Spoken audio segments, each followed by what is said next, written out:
Wow, কেমন হয়েছে? ভালো হয়েছে। আজকে আপনাদের সাথে খুবই অল্প সময়ে ধনেপাতার দুইটি ভিন্ন স্বাদের চাটনি তৈরি করে দেখাবো।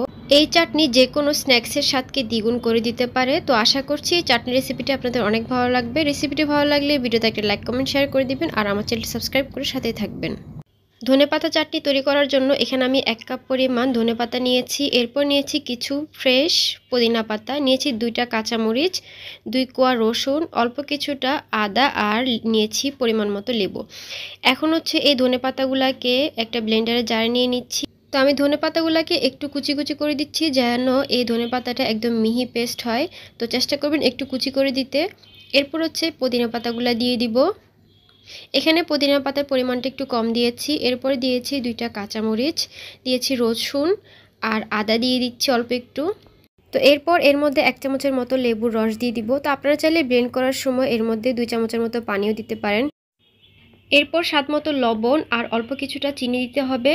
লবণ আর চিনির পরিমাণটা পরবর্তীতে কম বেশি করে দেওয়া যাবে। এবার হচ্ছে খুব ভালোভাবে সবগুলো ব্লেন্ড করে নিব। তো আমার কিন্তু সবগুলা খুব ভালোভাবে মিহিভাবে ব্লেন্ড করে নেওয়া হয়ে গিয়েছে। আমি ব্লেন্ড করার সময় 2 চামচের মতো পানি দিয়েছি।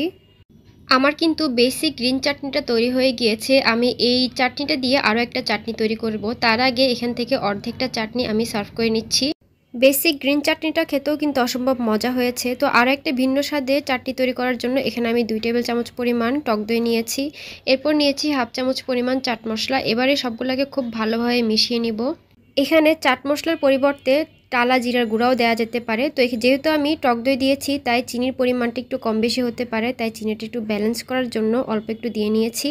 খুব ভালোভাবে মিশিয়ে নিলেই কিন্তু আমাদের আরও একটি চাটনি তৈরি হয়ে যাবে। তো আমাদের এই চাটনিটাও কিন্তু তৈরি হয়ে গিয়েছে, আমি সার্ভ করে নিয়েছি। আপনারা চাইলেই কিন্তু এই চাটনিটা ঘরে বসে 5 মিনিটেই তৈরি করে নিতে পারবেন। ওয়াও, কেমন মামুনি? কেমন হয়েছে? ভালো হয়েছে।